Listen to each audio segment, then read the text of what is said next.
Welcome to YouTube channel Hidden Hearts Gay. The first time I saw him, I didn't know he was going to change my entire life. If I had known, I probably would have avoided him. I was good at that, avoiding things, people, situations that seemed potentially dangerous or emotionally complicated. I'd gotten very good at it by senior year of high school. His name was Tyler Richardson, and he was the football captain. This is important information because it meant that his entire social existence was predicated on being a certain kind of person. The kind of person who liked football, the kind of person who was strong and confident and undeniably, unquestionably straight.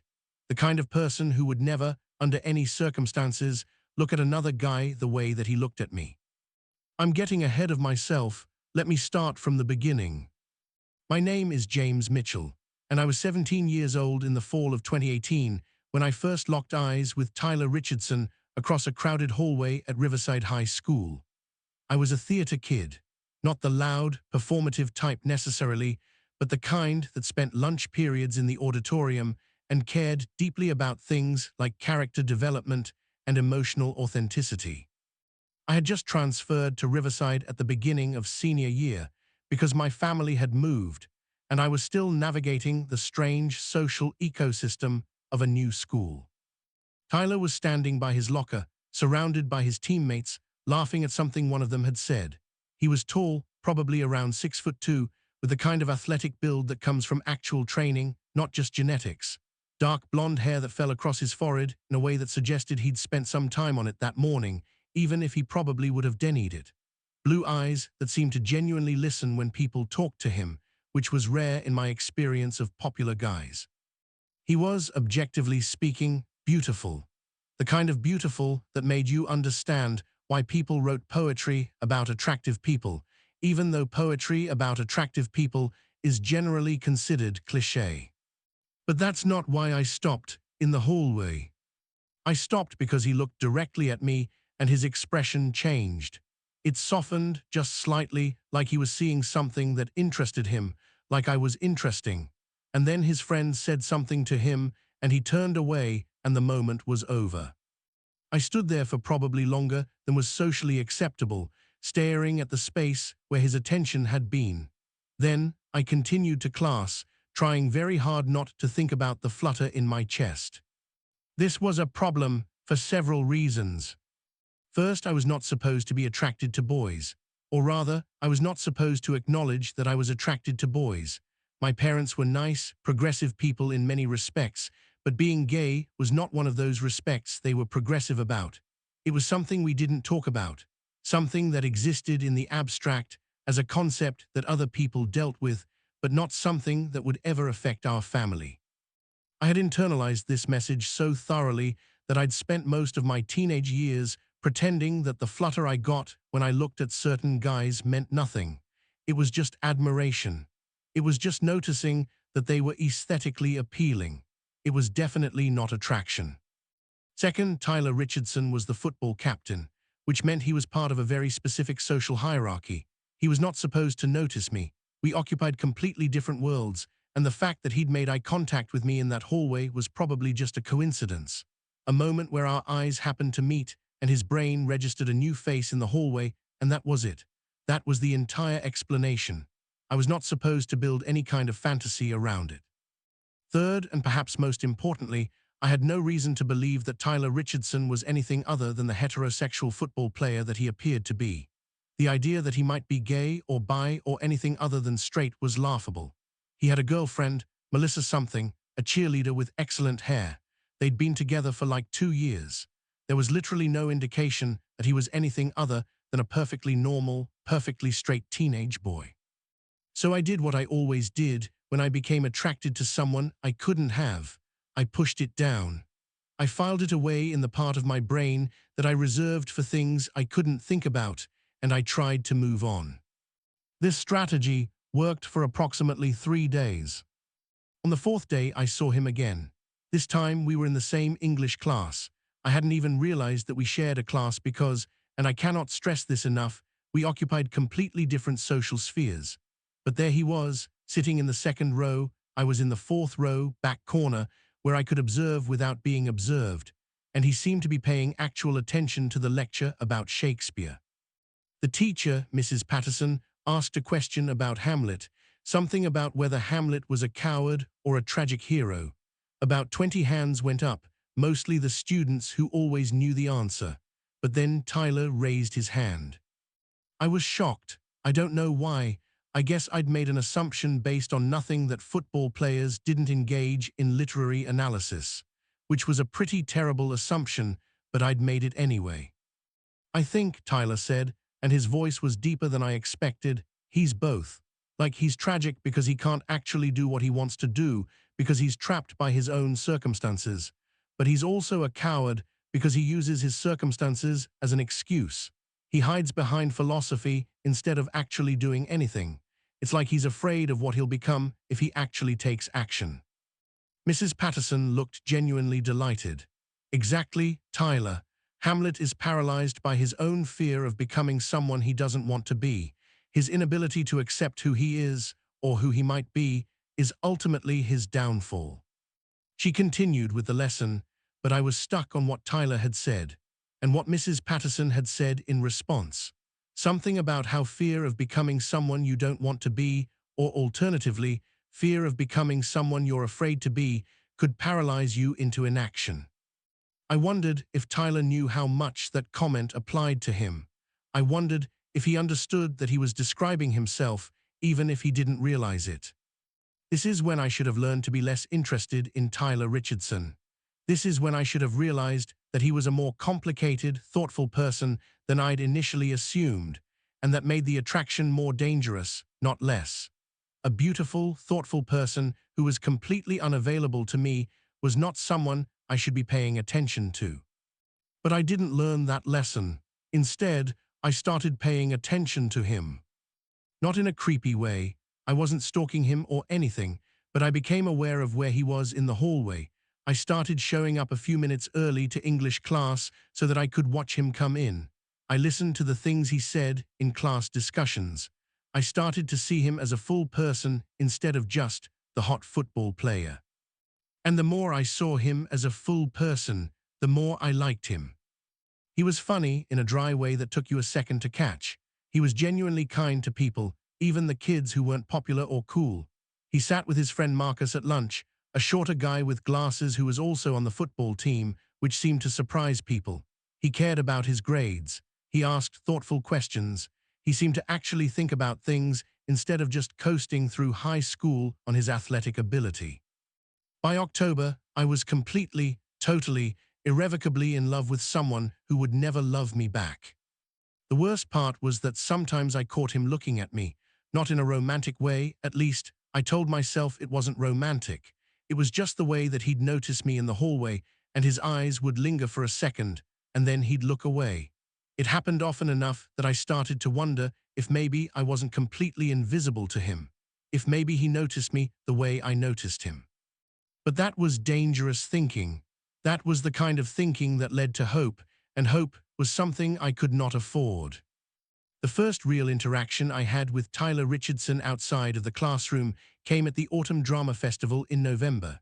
Riverside High had a strong drama program, and the festival was a big deal. We performed scenes, monologues, musical numbers, basically everything that the drama kids had been working on all semester. I had a monologue. It was from a play called The Boys in the Band, which was about a group of gay men in the 1960s. It was a powerful piece, and I'd been working on it for weeks. It was also, I realize in retrospect, a pretty bold choice for a closeted 17-year-old to perform in front of his entire school. But I loved the monologue. It was beautiful and sad and true, and I felt like I could do it justice. The night of the festival, I was backstage, waiting for my turn. I was nervous in that way where you feel like you're going to throw up, but also completely calm because you've rehearsed this so many times that your body basically knows what to do. I was stretching, doing vocal warm-ups, trying to get into the headspace of the character. And then I heard a voice behind me. "You're James, right, from English class." I turned around, and it was Tyler. He was standing backstage, which was weird because he shouldn't have been backstage unless he was performing, which he wasn't. He must have slipped back here, probably to find me specifically. Yeah, I said, and I was very proud of myself for managing to say a single word without my voice cracking. I heard you had a monologue tonight, he said. I wanted to wish you good luck. I stared at him. You wanted to wish me good luck? Yeah, he said, and he smiled, and it was the most real smile I'd ever seen on his face. Not the charming smile that he used with his friends, but something more genuine. I think you're really talented. I mean, I haven't seen you perform or anything, but in class, when we do those read-throughs, you're really good at understanding what a character wants, and I figured you'd probably kill it tonight. I was certain that I was dreaming. This was not a real interaction that was happening in real time. This was my brain providing me with a fantasy scenario to distract me from my anxiety about the monologue. Thank you, I managed. That's really kind of you to say. It's not kind, he said. It's just true, so yeah, good luck. I'll be in the audience. And then he left, walking back out to the mains theater area. I stood there completely stunned for probably 30 seconds. Then Mrs. Patterson appeared and told me it was my turn to go on, and I walked out on stage in a daze. I don't remember much about the actual performance. I remember the lights. I remember the feeling of the words in my mouth. I remember feeling like I was telling the truth about something, and that truth reaching across the lights and connecting with the people in the audience. I remember getting a standing ovation, which was unusual for a monologue. Usually just the big musical numbers got standing ovations. And I remember seeing Tyler in the third row, clapping along with everyone else, and he was smiling at me like he was genuinely proud. After the show, there was a meet-and-greet situation where people from the audience could come backstage and talk to the performers. A lot of people came back to talk to me, which was overwhelming and wonderful. Parents of my classmates, teachers, other students. And then Tyler appeared, holding a single white rose. Apparently that was a tradition at the festival. You could buy flowers for performers. He handed it to me, and when our hands touched, I felt an electrical shock run through my entire body. That was incredible, he said. I've never seen you perform before, and you were really something up there. Thank you, I said again, because apparently that was the only word I could say around him. I meant what I said, he continued, about you being talented. You have real skill, James. The way he said my name was intimate, like it mattered to him, like he was cataloging the sound of it. Do you want to get coffee sometime? He asked suddenly. I know we don't really know each other, but I'd like to get to know you, if you want to. This was the moment where I should have said no.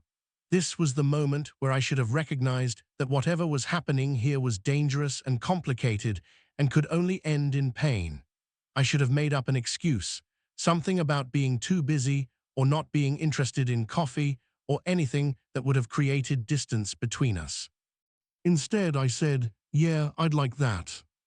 We got coffee the following Saturday at a small coffee shop near the Mall, one that was far enough away from downtown that we were unlikely to run into anyone we knew. I didn't ask why Tyler had chosen a location so far away from our neighborhood. I didn't ask myself why I was relieved that he had. He was waiting for me when I arrived, sitting at a small table in the corner with 2 cups already purchased. He'd remembered that I drank my coffee black with 1 sugar, information I'd never told him, which meant he'd been paying attention to me in a way I hadn't realized. I wasn't sure if you'd show up, he said as I sat down. Why wouldn't I show up? I asked. I don't know, I kind of came on strong. The whole thing with the rose and asking you to coffee. I figured you might think it was weird. It was a little weird, I admitted, but not in a bad way. Good, he said, and he seemed genuinely relieved. I wanted to talk to you, and I wasn't sure how to do that without it being obvious. Obvious that what? I asked, but I had a feeling I already knew the answer. He looked around the coffee shop. It was relatively empty, just a few people with laptops, a couple of older women reading books. Still, he leaned forward before he spoke. That I'm interested in you, he said quietly, in getting to know you, that I think about you a lot, and that I wanted to see if maybe you thought about me too. I felt my hands start to shake. I put my coffee down before I could spill it. Tyler, I said carefully, you have a girlfriend. I know, he said. Melissa, we broke up last week, actually. It's not been great for a while, we are too different. And honestly, I think I've been with her partly because it was expected. She was the right kind of girlfriend to have. The right kind of girlfriend? I asked. Yeah, like she's pretty, she's popular, she's good at being the girlfriend of the football captain. But we don't really have anything in common, and we don't really talk about anything real. And for a while, I was okay with that because I wasn't really thinking about what I wanted. I was just thinking about what I was supposed to want. He looked at me intently. Then you transferred to our school, and everything changed. I didn't know what to say. My brain had stopped working. All of my nervous system's energy had been diverted to pumping adrenaline through my body. I'm not great at this, Tyler continued, and I know this is crazy, but I need to be honest with you because I've been lying to myself for too long. I'm attracted to you.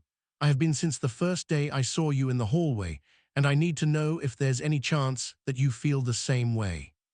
You're the football captain, I said, which was a weird thing to say, but it was what came out. I know, he said, I'm aware of the irony.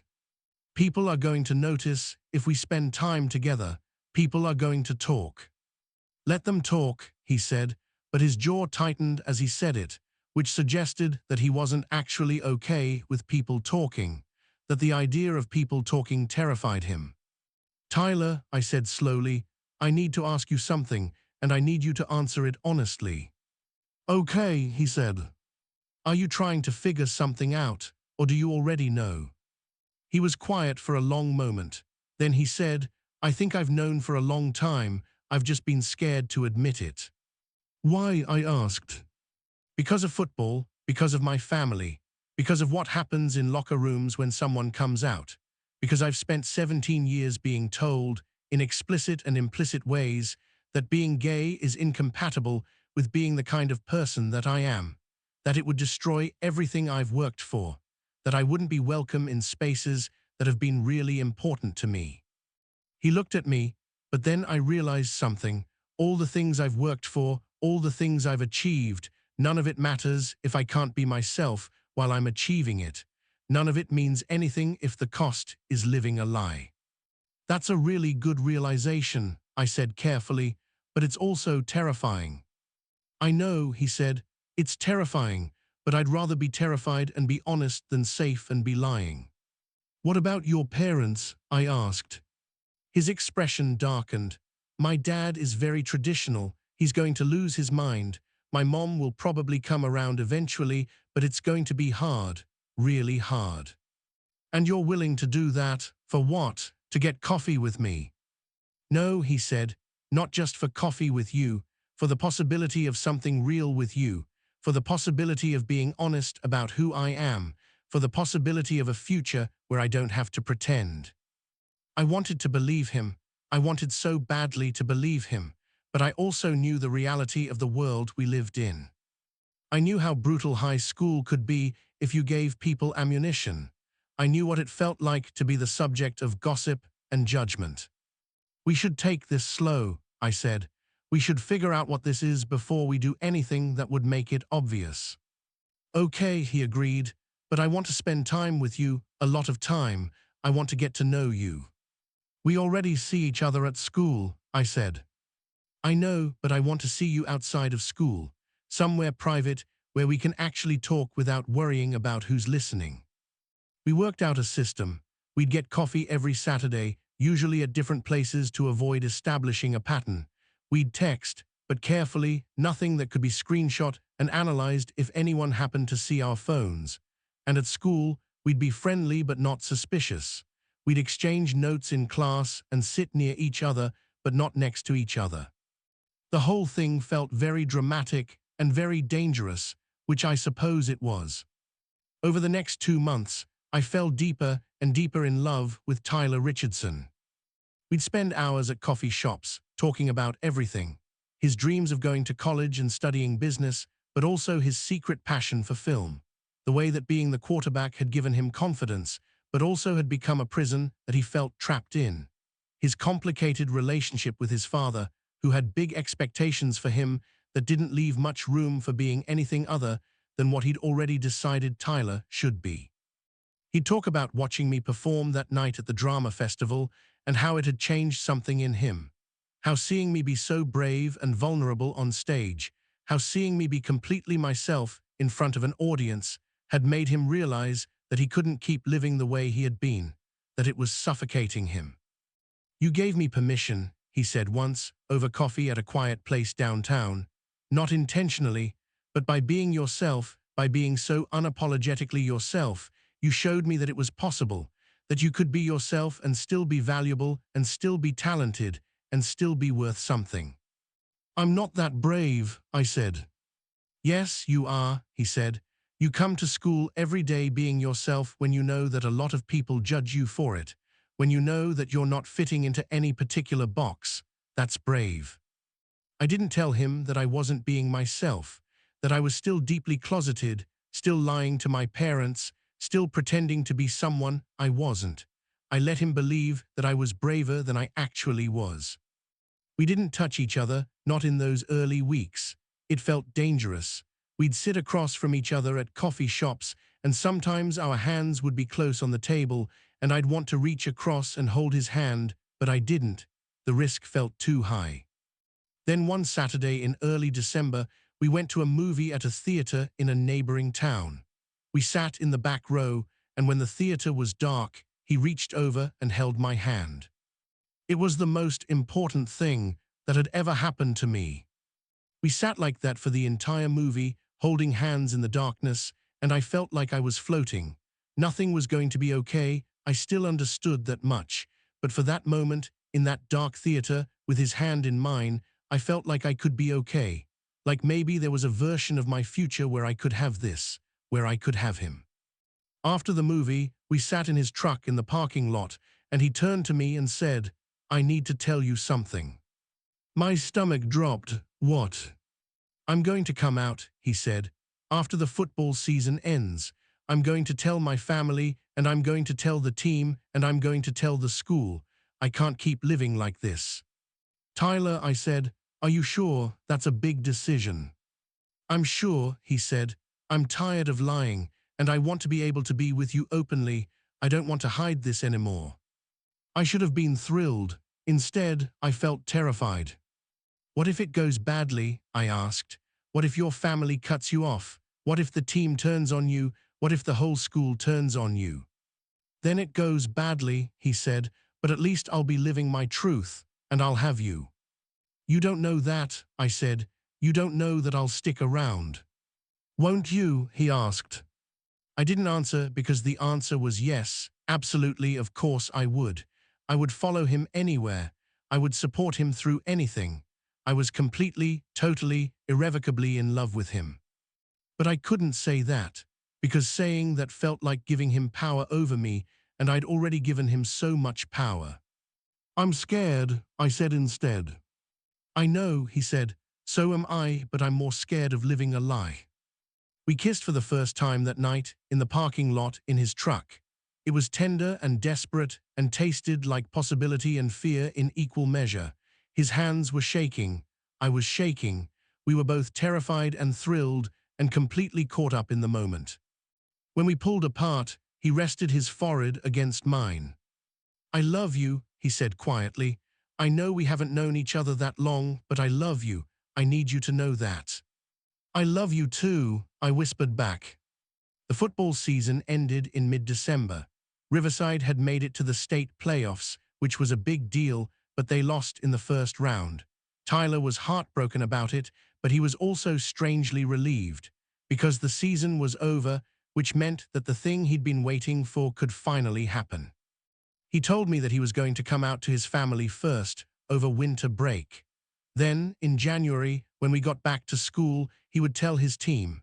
And then, presumably, the rest of the world would find out, because keeping a secret in high school is basically impossible. "Are you ready?" I asked him, a few days before Christmas. "No," he said, "but I don't think I'll ever be ready, so I might as well do it now." We were at a coffee shop, as usual. It was our last Saturday before his break started. After this, he wouldn't see me for 2 weeks, and we both knew that everything was going to be different when we came back. "What if it's really bad?" I asked. "What if your dad throws you out?" "Then I guess I'll have to figure something out," he said. "Maybe I can stay with Marcus. His family's cool with everything." "And school, what if people are awful?" "Then they're awful," he said. "I can't control what other people do. I can only control what I do, and I'm not going to hide anymore." I wanted to ask him if he was doing this for the right reasons. I wanted to ask him if he was sure that he wasn't just doing it because he thought I wanted him to. But I didn't ask because I was afraid of the answer. The truth was, I was terrified, not just of what was going to happen to Tyler, but of what was going to happen to me. Because if Tyler came out, then people would start to wonder about me. They'd start connecting dots. The drama kid who was always hanging out with the football captain. There would be rumors, speculation, and my parents would find out, which would be a disaster. I spent the next 2 weeks in a state of high anxiety. I couldn't focus on anything. I'd sit in class and my mind would be somewhere else entirely. My parents asked if I was okay, and I said I was fine, which was a lie. I texted with Tyler while he was on break, but we had to be careful because his family was around. We mostly just sent each other emojis and short messages that looked innocent. On New Year's Eve, he called me from his room. He whispered because his family was downstairs watching the ball drop. "I told them," he said. My heart stopped. "You did? When? How did it go?" "I told them 3 days ago," he said. "On the 28th. I was sitting with my parents in the kitchen and I said it. I said, 'I need to tell you something, I'm gay.' And my mom cried, but not in a bad way. She said she loves me no matter what. And my dad didn't say anything. He got up and walked out of the room." "Oh no," I said. "Yeah, he hasn't talked to me since. My mom's been trying to convince him to be reasonable, but he's completely shut down. He told me I'm not allowed to talk about this lifestyle in his house. He told me that if I'm going to be this way, then I need to hide it better." "Tyler, I'm so sorry." "Don't be," he said. "I mean, it sucks, but I expected it. He's always been against anything outside of his worldview, and I'm just relieved that it's out, that I don't have to hide anymore." "Your mom's okay, though?" "Yeah, she's actually been really sweet. She asked me questions. She wanted to understand. And when I mentioned you, I told her I was seeing someone, and I didn't say who, but I told her it was someone from school. And she said she hoped that person treated me well." "That's really nice," I said quietly. "You're coming back to school on January 3rd, right?" he asked. "Yeah, I'll be there." "Okay, because I'm going to tell the team before practice that day. And then I'm going to tell Mrs. Patterson, and she'll probably tell the rest of the school. So everyone's going to know by lunch." "That's fast," I said. "I want to rip the Band-Aid off," he said. "I want to do this and have it be done with. I can't deal with the suspense anymore." After we got off the phone, I sat in my room for a long time, just thinking about everything. About the fact that in 4 days, Tyler Richardson was going to come out as gay in front of the entire school. About the fact that I would be implicated by association. About the fact that I was still not out to my own parents, and I was about to be forced to have the conversation with them whether I wanted to or not. I should have been happy. The boy I loved was going to be free. He was going to be himself. But all I felt was terror. Tyler came out to his football team on January 3rd at practice. He told the coaches first, in private, and then he stood up in front of the whole team in the locker room and said, "My name is Tyler Richardson. I'm the quarterback of this team, and I'm gay." One of the seniors, a guy named Derek who'd never liked Tyler much anyway, got up and walked out. A few other guys looked uncomfortable, but most of them, to Tyler's surprise and mine, seemed basically fine with it. Marcus stayed. He put his hand on Tyler's shoulder and said, "We're with you, man. Don't care who you love." And a lot of the other guys nodded in agreement. By the time school started that day, everyone knew. The news spread through the hallways like wildfire. The football captain is gay. People were shocked. Some people were supportive. Some people were calling him slurs in the hallways. Some people were just confused about what his sexuality had to do with anything. And everyone was suddenly very interested in who Tyler's boyfriend was. It wasn't hard to figure out. There were only so many people who made sense, and the fact that he'd been spending a lot of time with me, the drama kid, made the connection pretty obvious. By lunch, my name was being whispered in hallways.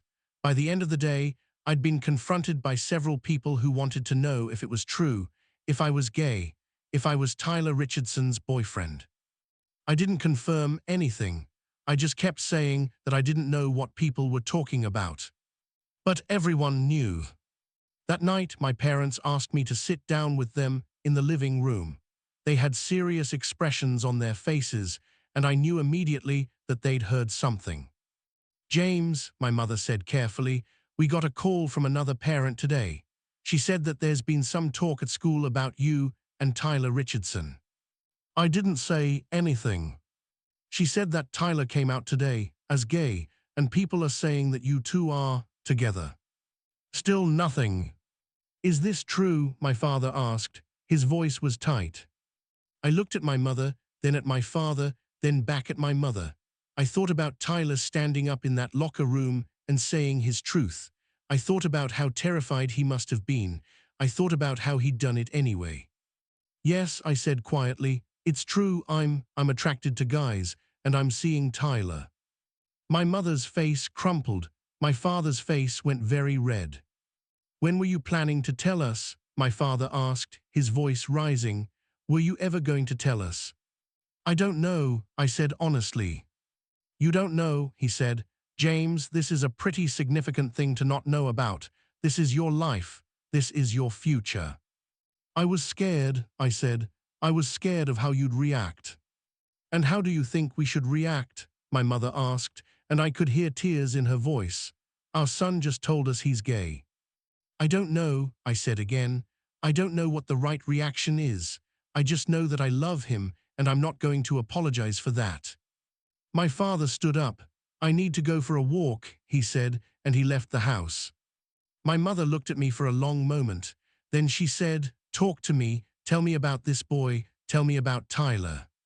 So I did. I told her everything, how I'd first noticed him in the hallway, how he'd made the effort to get to know me, how he'd just recently realized he was gay, how he'd been brave enough to come out and say it, how much I loved him. She listened without interrupting, and when I was done, she said, "I'm not going to lie and say that this is easy for me.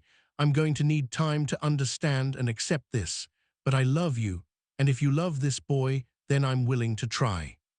I broke down crying right there on the couch, and she held me. It wasn't perfect.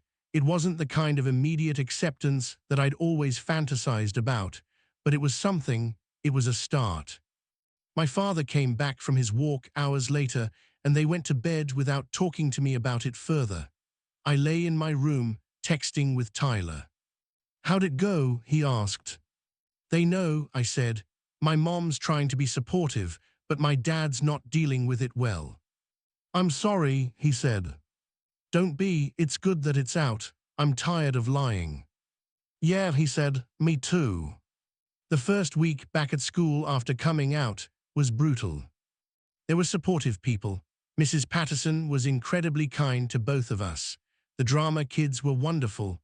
A lot of students didn't care one way or another. But there was also a significant contingent of people who had a lot of opinions about the fact that their football captain was gay.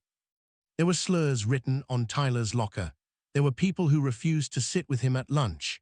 There were girls who'd previously been friendly who suddenly avoided him. There was a rumor that some guys had tried to convince Derek to overthrow Tyler as quarterback, but it didn't gain traction because most of the team was actually pretty loyal to him. And there was his father. Tyler's dad had not come to a single football game since Tyler came out. He barely spoke to Tyler at home. According to Tyler, he mostly just sat in his office with the door closed, pretending that his son didn't exist.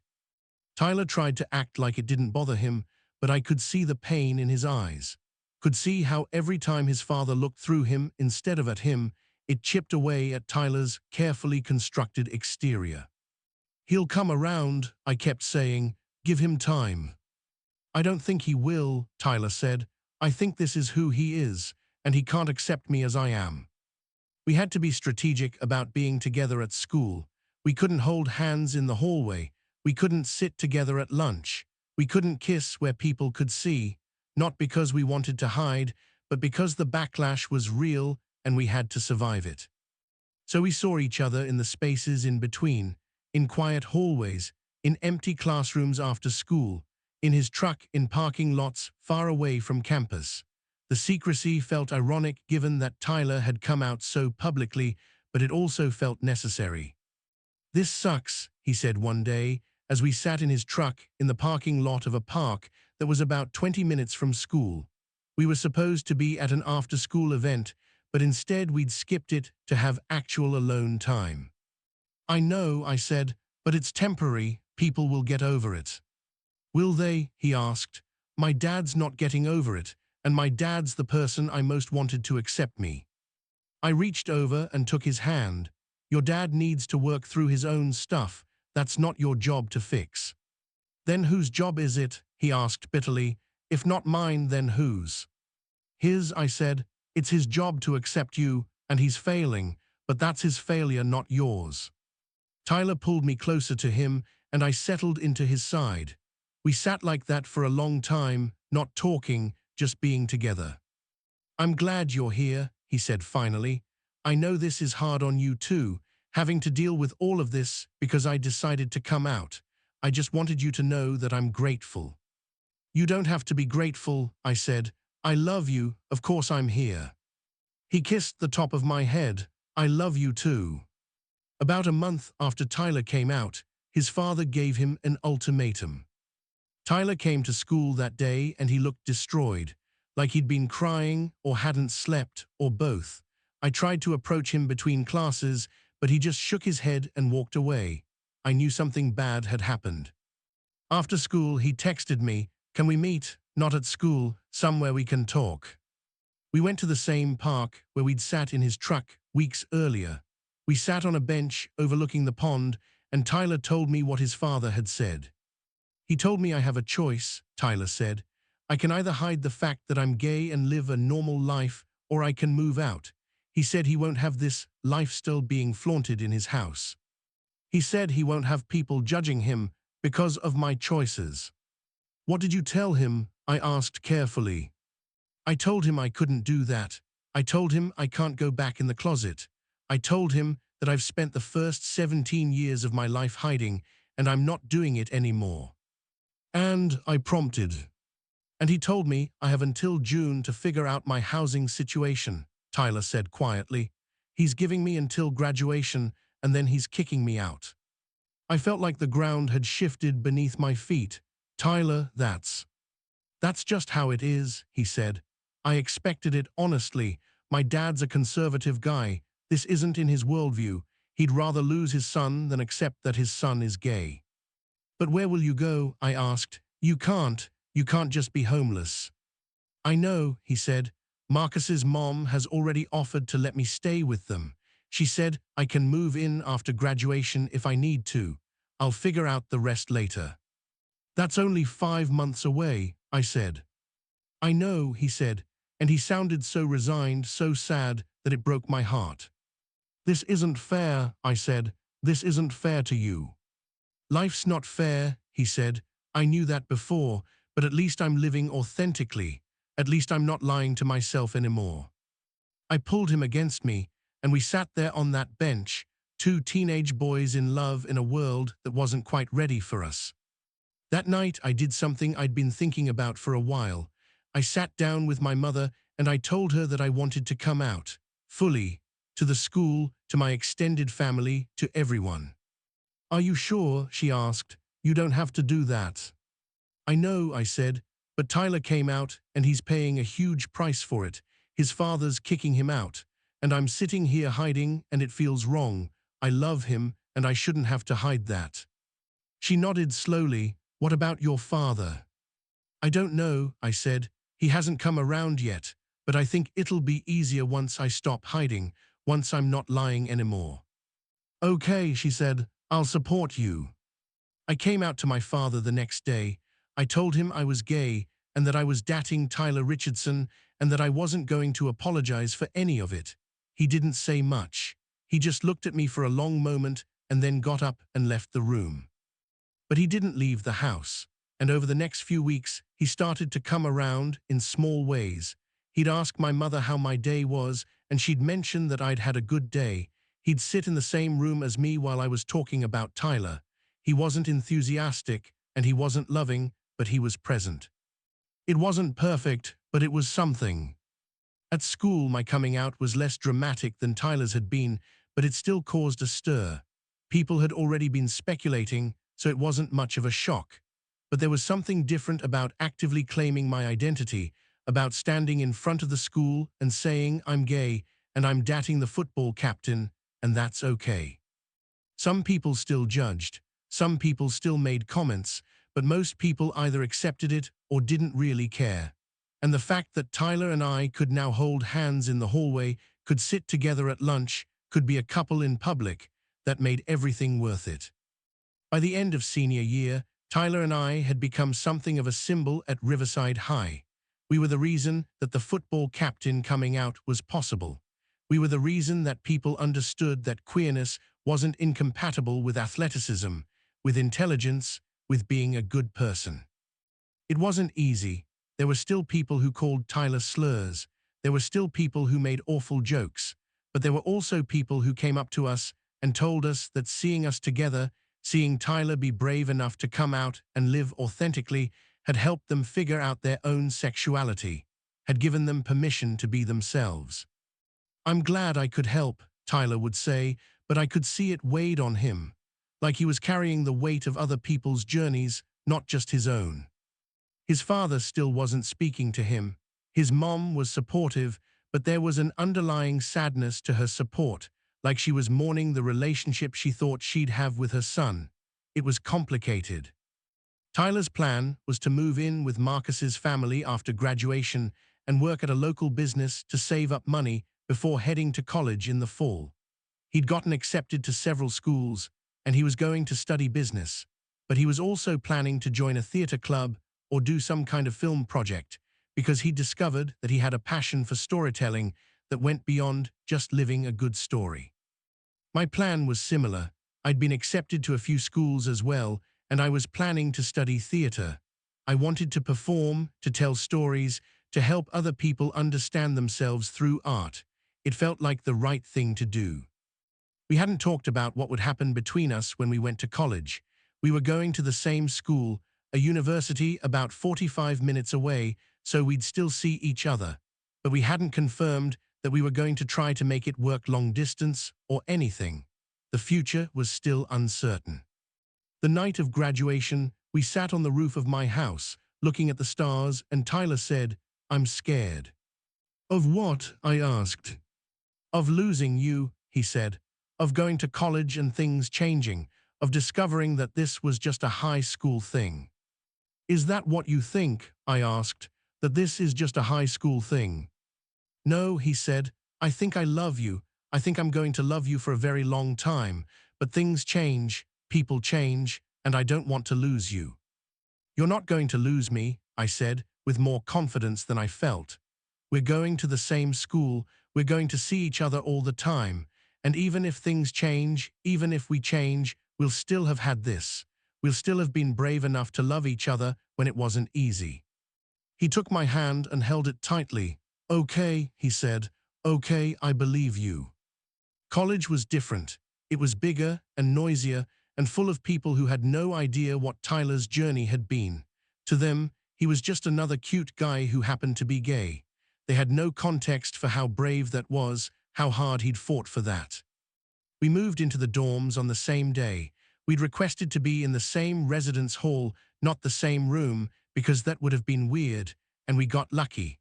Tyler was on the second floor, I was on the third. We saw each other multiple times a day. At first I worried that everything would fall apart, that college would change him, or that he'd realize he didn't actually want to be with me, but he didn't. If anything, he seemed more at peace. Here, nobody knew him as the closeted football player, nobody knew his father's judgments. He was just Tyler. He was allowed to be gay and it was fine, normal, accepted. We joined the LGBTQ+ Student Alliance. We performed in a student production of The Crucible together. I played Abigail, Tyler played John Proctor, and we got to kiss on stage in front of a theater full of people, which was both terrifying and wonderful. His father still hadn't come around, which was heartbreaking, but Tyler's relationship with his mom got stronger. She came to visit and met me officially as Tyler's boyfriend. She was warm and kind and clearly excited that her son had found someone who made him happy. By the end of freshman year, we were talking about living together the following year, getting an apartment off campus, building a life together outside of the dorms. It felt like we were moving towards something solid and real. Sophomore year, Tyler surprised me, not with a proposal. We were too young for that, and we both understood that, but with something else, something that meant just as much. He gave me a letter. I opened it one night in our apartment, which we'd successfully gotten off campus, which was a big deal for us, and it was handwritten in his careful handwriting. "James," it began, "I wanted to write this down because I wanted to make sure you understood how important this is, how important you are. When I first saw you in the hallway, I didn't know that you were going to change my entire life. I didn't know that the flutter I felt in my chest was me recognizing my future. I didn't know that falling in love with you would be the bravest thing I ever did. But I do now, and I want you to know that I'm grateful. I'm grateful that you saw something in me worth loving, even when I was scared and closeted and lying to myself. I'm grateful that you gave me permission to be myself by being yourself first. I'm grateful that you stood by me when my father rejected me, when the whole world seemed to be telling me that I was wrong for loving you. I don't know what the future holds, but I know that I want to build it with you. I know that I want to wake up next to you every day. I know that you are the most important person in my life, and I want to spend the rest of my life showing you that. I love you, James, not because you make me happy, though you do, not because you make my life easier, though you do that too. I love you because you are the most real, most authentic, most beautiful person I know. You taught me how to love myself by loving me first, and for that, I am forever grateful. Always yours, Tyler." I cried for like an hour after reading that. Not sad tears, but grateful tears, happy tears, the kind of tears you cry when you realize that someone loves you as completely as you love them. That night we made love for the first time. It wasn't the most important night of my life, but it was important. It was intimate and real, and a physical expression of everything we'd been through together. Afterward, we lay in bed, and Tyler said, "I meant every word of that letter." "I know," I said. "I love you too. I love all of you, every part." Junior year brought complications. Tyler changed his major. He'd been studying business because that's what his father wanted, but he realized he didn't actually care about business. What he cared about was storytelling. He wanted to study film and media studies. He wanted to make documentaries about people's lives, about people's journeys. The problem was, the program he wanted to be in was at a different university, about 3 hours away. We had a long conversation about it one night. We were sitting on the porch of our apartment, drinking beer and watching the sunset. "I have to do this," Tyler said. "I have to transfer. I can't keep studying something I don't care about just because I was scared to change course." "I know," I said, "and I support you. I'm going to miss you." "I know," he said, "and I'm going to miss you too, but we can make it work. We can visit each other on weekends. We can video chat. We can make it work." And we did. We made it work. It was hard, and there were lonely nights, and there were times when I questioned whether long distance was sustainable. But we were committed to making it work, because we'd already sacrificed so much to be together: his family relationships, my fear of coming out, our safety at school, and we weren't going to let distance break us. We visited each other almost every weekend. He'd drive to me, or I'd drive to him, and we'd spend our weekends together like we were trying to cram an entire relationship into 48 hours. It was exhausting and wonderful, and exactly what we needed. His transfer to the new school came with a whole new community, a film program full of creative, artistic people who were mostly very accepting of his sexuality. He thrived there. He made short films about his coming out, about his family relationships, about being a young gay man figuring out his place in the world. One of his films was about his father. Not explicitly, he didn't name his father or anything, but it was about the complicated relationship between a parent and child when they fundamentally disagreed about something core to the child's identity, about the pain of being rejected by someone you love, about the possibility of healing. He showed it to me one night, and I cried watching it, not because it was sad, but because it was honest, because Tyler had taken his pain and turned it into art. "Do you think he'll ever see this?" I asked. "Your dad." "I don't know," Tyler said. "Part of me hopes he will. Part of me hopes he'll watch it and finally understand. But another part of me is okay if he never does, because I'm not making this for him anymore. I'm making it for me." Junior year of college, something unexpected happened. Tyler's father had a heart attack.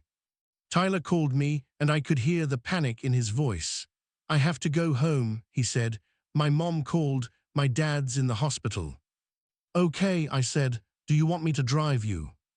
"No," he said. "I can drive myself. But James, I don't know.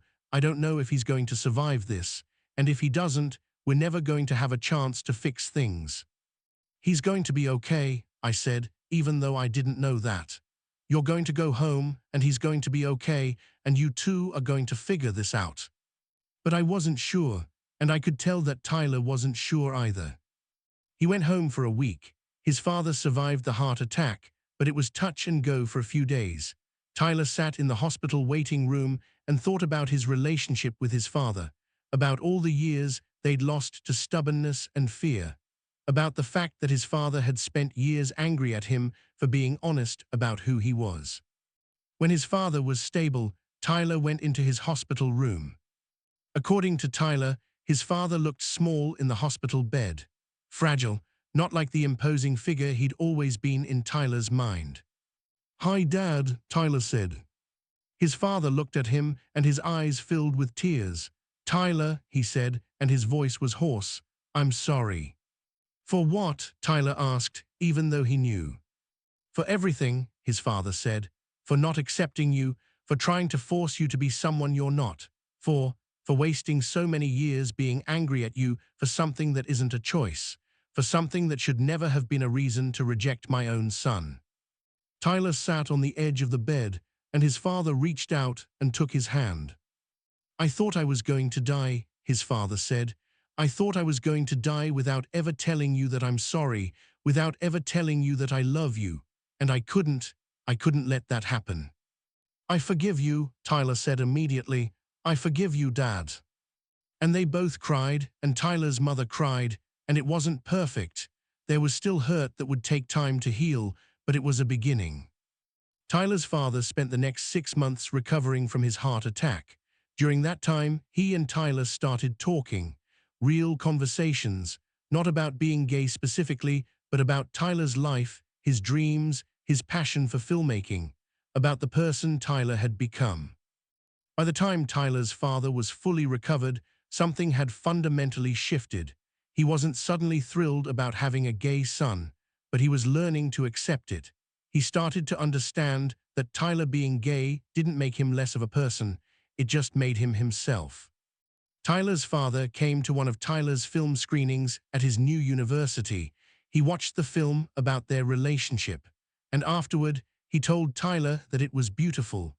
He told Tyler that he was proud of him. Tyler called me immediately after and cried on the phone. "He's proud of me," he said. "My dad is actually proud of me." "Of course he's proud of you," I said. "You're an amazing person. It just took him a while to see that." "It took a heart attack," Tyler said, with a kind of laughing, crying sound. "It literally took my father having a near-death experience to accept his gay son." "But he did eventually," I said. "That's what matters."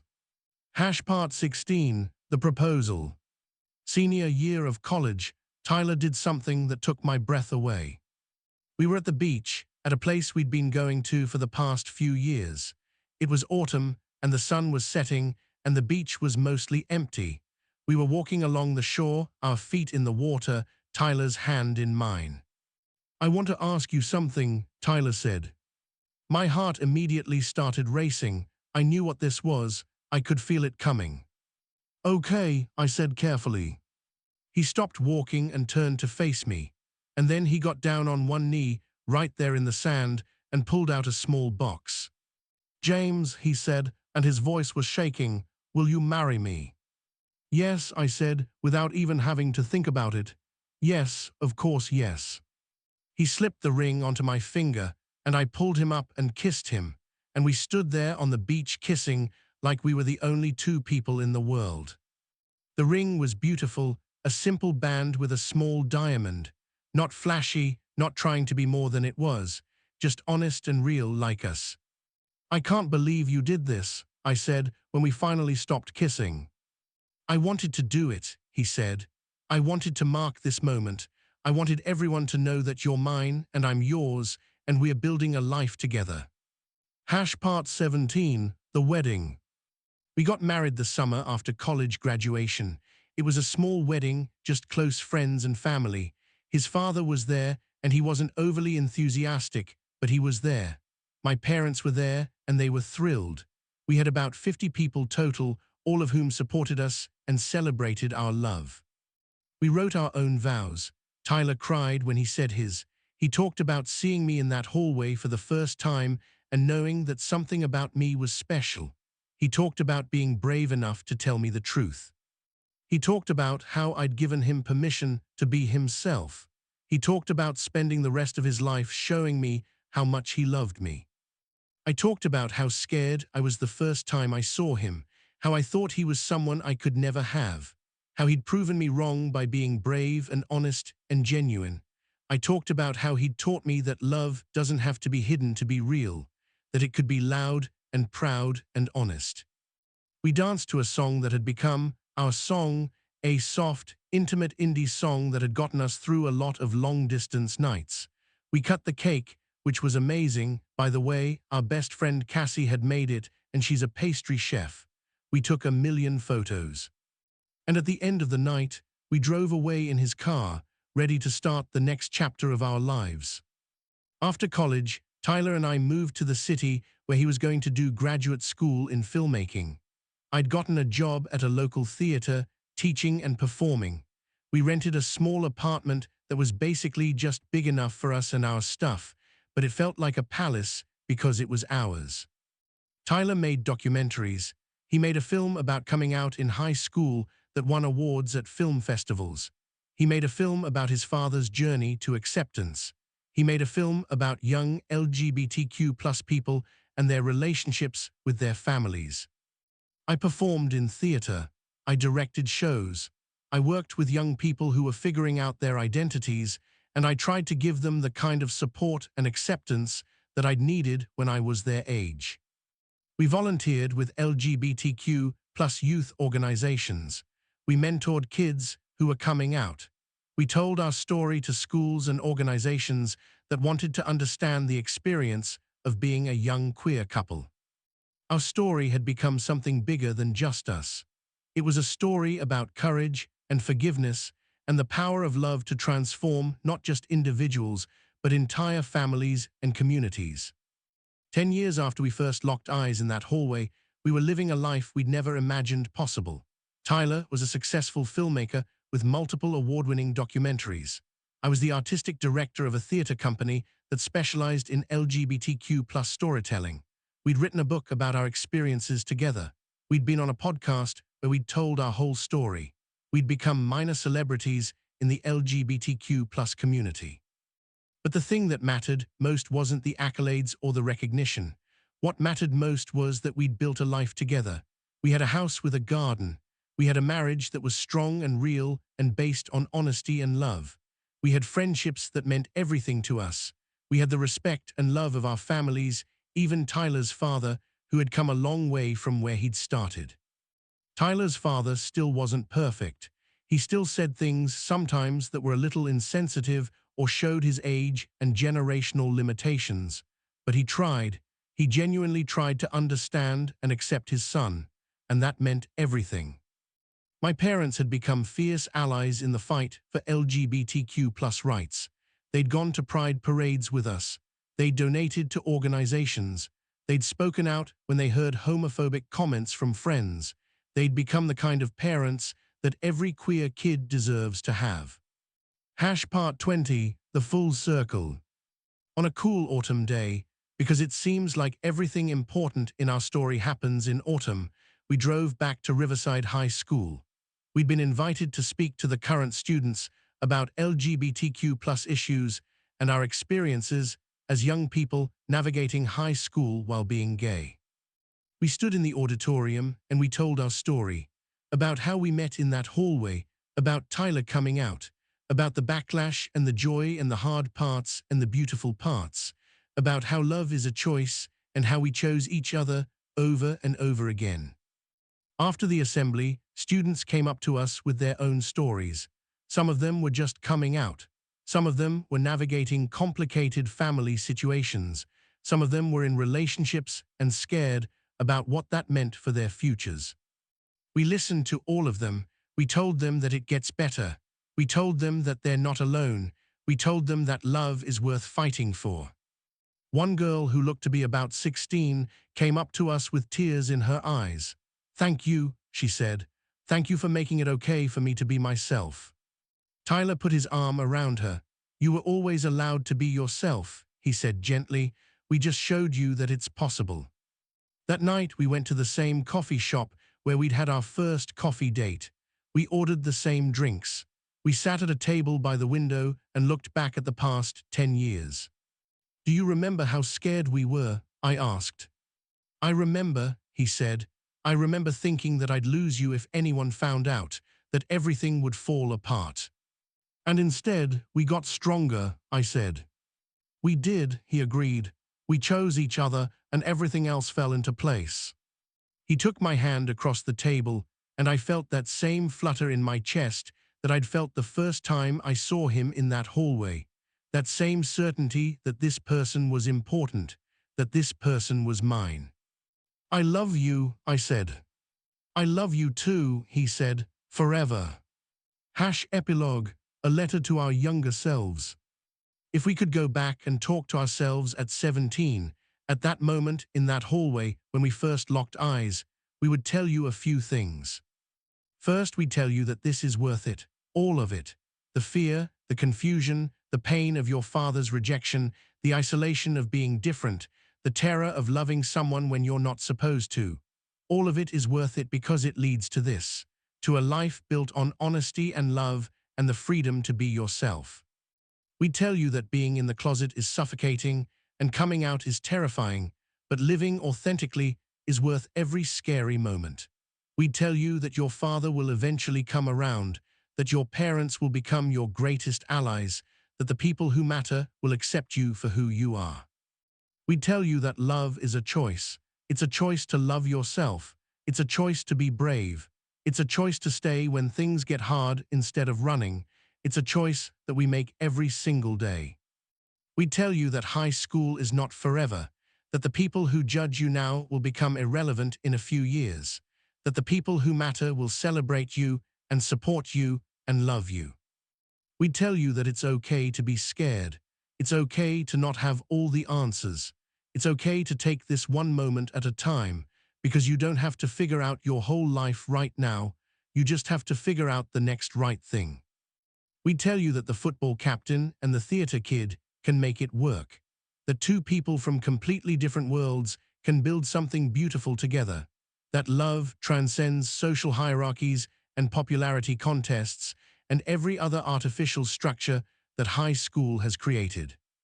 Most importantly, we tell you that you're not alone, that there are millions of people navigating the same fears, the same confusion, the same longing to be loved for who they really are, that you're part of a community of people who understand what it means to love in a world that doesn't always make room for that love. And we'd tell you to be brave enough to love, be brave enough to come out, be brave enough to be yourself, because that bravery is what's going to change your life. That's what changed ours. Sometimes we'll be driving and a song will come on the radio and Tyler will reach over and squeeze my hand. Sometimes I'll be working at the theater and I'll see two young men holding hands in the audience, and I'll think about how different the world is now from when we were 17. The fight for LGBTQ+ rights is far from over. There's still discrimination, there's still violence, there's still hate, but there's also more acceptance, more visibility, more love. And Tyler and I know that we are part of that change. Our love story, our willingness to be brave and honest, has helped others understand that queer love is just as real and just as worthy of celebration as any other kind of love. I still remember the flutter in my chest when I first saw him in that hallway. I still get that same flutter sometimes when he walks in the room after work, or when we're lying in bed together on a lazy Saturday morning, or when he looks at me with that expression that says, "You're the most important person in my life." He still looks at me the way he looked at me that first day, like I'm something special, like I matter. And I know with absolute certainty that I will spend the rest of my life choosing him, choosing us, choosing love. Because that's what we do. We choose each other every single day. And that choice has changed everything.